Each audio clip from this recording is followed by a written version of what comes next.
સુરેન્દ્રનગર જિલ્લાના ચોટીલાના આપાગીગાના ઓટલા પાસે ઇમરજન્સી એમ્બ્યુલન્સ વાન અને ટ્રક વચ્ચે ગમખ્વાર અકસ્માત સર્જાયો. સુરેન્દ્રનગર જિલ્લાના ચોટીલા આપાગીગાના ઓટલા નજીક ઇમરજન્સી એમ્બ્યુલન્સ વાન ટ્રક વચ્ચે ગોજારો અકસ્માત સર્જાયો. અકસ્માતમાં દર્દીના પરિવારજનો, ડ્રાઈવર સહિત 3 વ્યક્તિઓના મોત નીપજતા ભારે અરેરાટી. સુરેન્દ્રનગર જિલ્લાના ચોટીલા રાજકોટ હાઈવે પર એમ્બ્યુલન્સ અને ટ્રક અકસ્માતની ગોજારી ઘટના સામે આવી છે. અકસ્માતમાં એમ્બ્યુલન્સના ડ્રાઈવર સહિત 3 લોકોના મોત નીપજ્યા છે.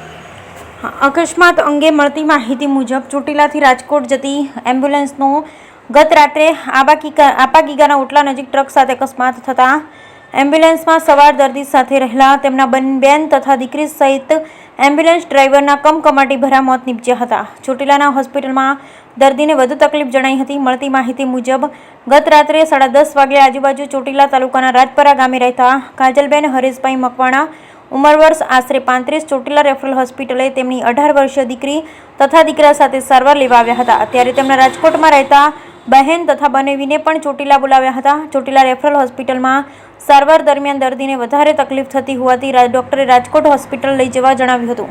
એમ્બ્યુલન્સ દર્દીને લઈ રાજકોટ જઈ રહી હતી. આ સમયે સરકારી એમ્બ્યુલન્સ રાજકોટ વર્ધી લઈને ગઈ હોવાથી આ એમ્બ્યુલન્સમાં દર્દીને લઈ જવામાં આવી રહ્યા હતા. જેમાં દર્દી કાજલબેન હરેશભાઈ મકવાણા, ઉંમર વર્ષ આશરે 35, રહે રાજપરા, અને સાથે તેમની દીકરી પાયલ હરેશભાઈ મકવાણા, ઉંમર વર્ષ 18, રહે રાજપરા, અને તેમના મોટા બેન અને બનેવી તથા પુત્ર સાથે ખાનગી એમ્બ્યુલન્સમાં રાજકોટ જવા નીકળ્યા. રાજકોટ પહોંચતા પહેલા મોતને ભેટ્યા.